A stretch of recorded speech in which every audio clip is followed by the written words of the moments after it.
दबोचती है, दबोच के पकड़ के बैठा लिया और ले जा करके घर के चौखट पर बैठे। कहाँ बैठे? चौखट में, देहली पर। देहली है, घर की देहली होती है, उस देहली पर बैठ गए। अब देहली पर जब भगवान स्वयं बैठे हैं तो जितने देवता हैं वो सब देहली पर पहुंच गए। लक्ष्मी स्वयं देहली पर पहुंच गई हैं। वही देहली, जिस देहली पर तुम्हारे जूता चप्पल रखे जाते हैं, तुम्हारे घरों में उस देहली पर भगवान बैठे हैं। बोलो वृंदावन बिहारी लाल की जय। संकल्प लेके जाओ कि देहली पूजूंगी। जिसके घर में देहली पूजती है ना, उसके घर में कभी भी किसी प्रकार की आधी व्याधि और अरिष्ट नहीं आ सकता। देहली में केवल चौक पूर करके एक दीपक रखने की जरूरत है। शाम के टाइम गौधूली बेला तेल का दीपक अपनी देहली पर सबको रखना चाहिए। और सवेरे घी का दीपक, सवेरे लक्ष्मी का आगमन है और शाम को नरसिंह भगवान का आगमन है। देहली पूजना चाहिए सबको।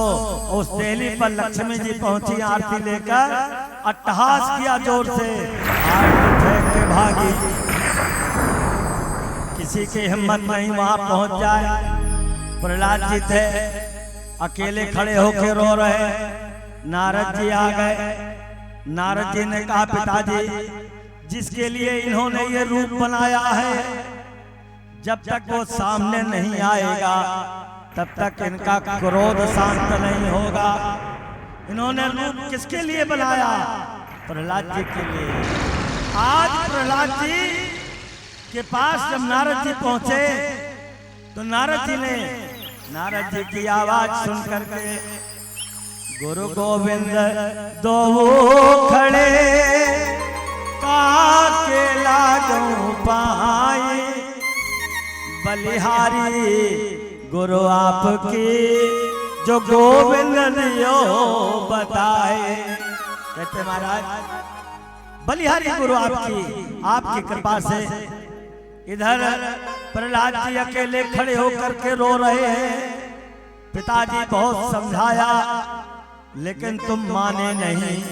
लाश बाप की देख रहे हैं, माँ अलग चिल्ला रही है।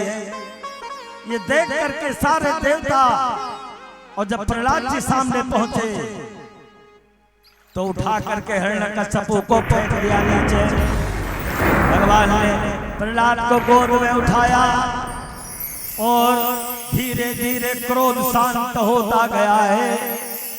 आंसू गिरने लगे प्रहलाद जी को देख करके कि बोले, प्रिय प्यारे प्रभु कोमल तिहारे अंग, और असुर ने मारे मम नाम एक लेले में, गिरे से गिराए पुनि जल में डुबाए आए, अग्नि में जलाए कमी राखी ना सताने में, ओ मंजुल मुखार बिन चोमे चोमे कहे प्रभु, और क्षमा करो पुत्र मोहि देर भई आने में। भगवान